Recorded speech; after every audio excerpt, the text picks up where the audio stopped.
kako si pri sebi opazila taki neobičajni spretnosti? V bistvu prvo bi povedala en stavek, ki se mu reče, jaz mu rečem tehnologija. Gre pa naj se zgodi tako, da bo v najvišje dobro zame, v najvišje dobro za vse vpletene in v najvišje dobro za celotno stvarstvo. Kaj pomeni, bom tudi pač pojasnila čez cel pogovor, ampak v bistvu živim to, kar učim druge. In v bistvu jaz na vsako stvar v svojem življenju in na vsa področja v svojem življenju dam prvo to namero. Vse skupaj se je začelo že v otroštvu, pač videla sem stvari, ki jih drugi niso videli. V bistvu videla sem kot silhuete v prostorih po hiši, kjer sem živela. Videla sem jih tudi v svoji sobi, ne vem, na hodniku. To so bili v bistvu začetki, ko sem bila še čisto majhna. Naslednja takšna stvar, ki se je zgodila, je bila, ko sem bila v 4. razredu, ko mi je v bistvu dedek umrl. Sem jaz že naprej vedela, da bo umrl, tako da to je bilo mogoče eno izmed najbolj zgodnjih začetkov jasnovidnosti. Kot sem v bistvu rasla, so mogoče rasle tudi moje sposobnosti, da se tako izrazim. Jaz sem mislila, da bom pač živela čisto normalno zemeljsko življenje z zemeljsko službo. Meni ni bil namen in ni mi bilo v interesu se s tem ukvarjati, niti nisem še takrat imela zavedanja, kako bo vse to izgledalo. Ampak se mi je v bistvu pot sama odpirala. Šla sem študirat na Primorsko, študirala sem turizem. V bistvu tam so se mi spet dogajale ene stvari povezane s paranormalnimi pojavi, ki si jih nisem znala razložiti. Takrat sem tudi pač poiskala pomoč pri strokovnjaku. Potem so se v bistvu dogajale takšne stvari, da o osebi nisem nič vedela, pa se mi predala sporočilo, ne vem, na primer pokojne mame. Jaz tega z umom ne bi morala nikakor vedeti, tudi pač nobeden drug ni vedel določenih stvari razen osebe, na primer pa pokojne, se pravi osebe, s katero sem bila v stiku, pa pač pokojne osebe in sem ji v bistvu pač predala sporočila. In to se je dogajalo vedno bolj frekventno, v bistvu pač nenadzorovano so pač prihajale informacije. Pol pa lahko rečem, da so se najverjetneje zgodili dušni dogovori, ki so bili dogovorjeni vnaprej, ker v bistvu mi zgolj opazujemo svoje življenje, v bistvu izživimo to, kaj si je naša duša zbrala. Na svoji poti sem v bistvu spoznala eno osebo, ki mi je v bistvu pomagala prepoznati vse moje sposobnosti.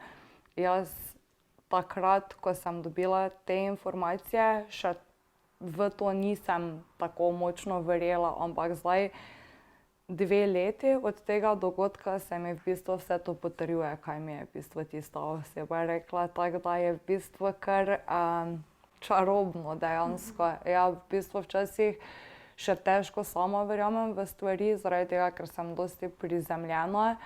V bistvu lahko povem iskreno, tako je, celo življenje se v bistvu sem se trudila boriti proti temu, zaradi tega, ker nisem želela biti pač drugačna od ostalih.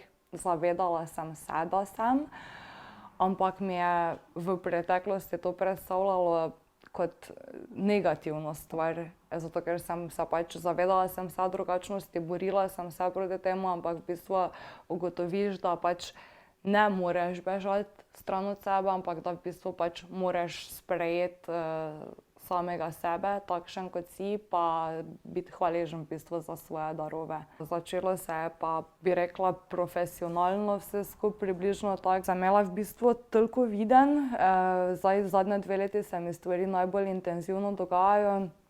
Imela sem v bistvu toliko videnj, da sem celo prejšnje poletje padala skupaj v bistvu dnevno, ker sem imela toliko videnj in nisem bila sposobna tega.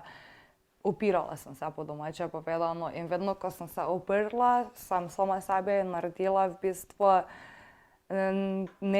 neravnovesje v telesu in od vsega sem pač enostavno padla skupaj, ker jaz sem se z umom, v bistvu z glavo borila proti duši, ker v bistvu človeka zaznamujejo 3 stvari, duša in telo, in jaz sem v bistvu z do konca, koliko sem lahko šla proti temu, da sem se opirala, v bistvu so pa moja videnja pač postala tako močna, da sem za naprej videla stvari, katere se bodo zgodile, jaz sem pa potem to v bistvu samo šla še izživeti. V eni točki sem poklicala pač vedeževalko, ker pač nisem vedela, kaj pač dobesedno največ naredim, ker nisem vedela od kod, kako pač vem stvari. Nisem si znala tega pojasniti, ampak stvari, katere sem vedela za prihodnost, so se vedno pač točno tako zgodile, kako sem napovedala. V bistvu mi je potem vedeževalka rekla, da mi pač na tej točki pač ne more pomagati, da je pač čas, da jaz začnem to delati. V bistvu sem pa potem delala za eno osebo na 090 liniji v preteklosti. Na primer, razgovor za delo je potekal na tak način, da me je vprašala, kako izgledajo njeni odrasli otroci. Jaz sem ji opisala, v bistvu ona je želela od mene, da vržem karte, jaz kart drugače ne mečem, niti ne gledam čez krogle ali karkoli, v bistvu nič ne potrebujem za svoje delo, ker v bistvu prejemam sporočila čez pač ali slišim ali vidim slike vnaprej, tako da v bistvu karta ali pa karkoli pač ne rabim, samo na intuicijo se pač osredotočam in potem sem ji pač, kako sem dobila sporočilo, opisala njena 2 otroka. Ona je ostala pač brez besed, ker pač ni vedela, pač kako jaz to vem, pa od kod, in pol je pač rekla, da sem dobila delo. In pol sem delala na 090 liniji od marca do avgusta. To me je cel čas življenje potiskalo v to smer, da grem v te vode. Je pa resnica seveda, da tudi ko nisem tega delala profesionalno, sem pa prijateljicam, ne vem, vedeževala oziroma šlogala, po domače povedano, v družini, ne vem, za sebe, tudi vem določene stvari za naprej. Tako da v bistvu lahko rečem, da sem to cel čas delala. Nisem si pa predstavljala, mi je bilo pa prikrito, da se bo to tako zelo hitro vse skupaj začelo, da bom šla sama na to pot. Delam na privat telefonu, pa delam na 090 liniji, ampak to imam namen zapreti, ker mi ni v interesu, ker mi je bolj všeč oseben pristop. Tako da v bistvu vedežujem tudi v živo.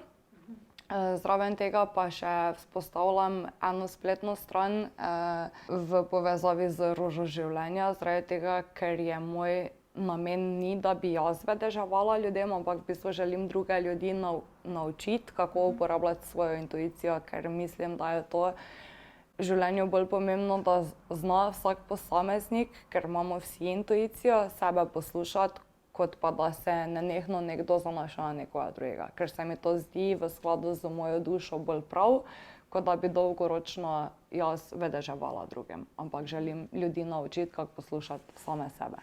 V prihodnosti bi želela, da bi imela tudi izobraževanja na to temo, na primer, ker tudi ko ljudje pridejo k meni, ne vem, kako bo pogovor izgledal, zaradi tega, ker v bistvu sem povezana s svojo dušo, težko to, ne vem, kako najlažje pojasnim to, da bi ljudje razumeli, ampak v bistvu po intuiciji dobim sporočila za drugo osebo. Ni pa to vedno tako, ljudje mislijo, da bodo dobili odgovore na to, kar jih zanima, ne. To pa ni čisto vedno tako, zaradi tega, ker pač sporočila, ki jih dobim, včasih niso samo to, kar bi ljudje želeli vedeti, ne. V bistvu tudi lahko govorim z dušami, v bistvu pokojnih, sem tudi medij. Samo mogoče še želela povedati o Roži življenja, ki v bistvu pač je geometrijski vzorec, ki ponazarja v bistvu cikličnost. Je sestavljen iz večih isto velikih krogov, ki so vsi med sabo povezani, in mogoče je to glavno za povedati, da v bistvu ponazarja, kako smo mi v bistvu vsi povezani med sabo, da ločenosti ni razen naših fizičnih teles in da v bistvu vse, kaj delamo drugim, delamo v bistvu sebi. Ker v bistvu si vse in hkrati nič.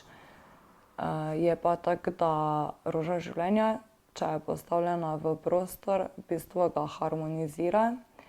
Je pa tudi dobro za nas, če seveda tako želimo, lahko meditiramo na tak način, da gledamo v bistvu v mandale oziroma v rožo življenja. Ravno smo naredili takšne rože življenja sami, vektorsko, zdaj pa jih bomo dali oziroma so že na spletu, ravno je spletna stran v nastajanju, da si jih bodo ljudje lahko kupili in da si jih bodo lahko dali tudi v svoj prostor. Bodo pa različnih velikosti, tako da bo čisto prilagojeno glede na potrebe posameznika.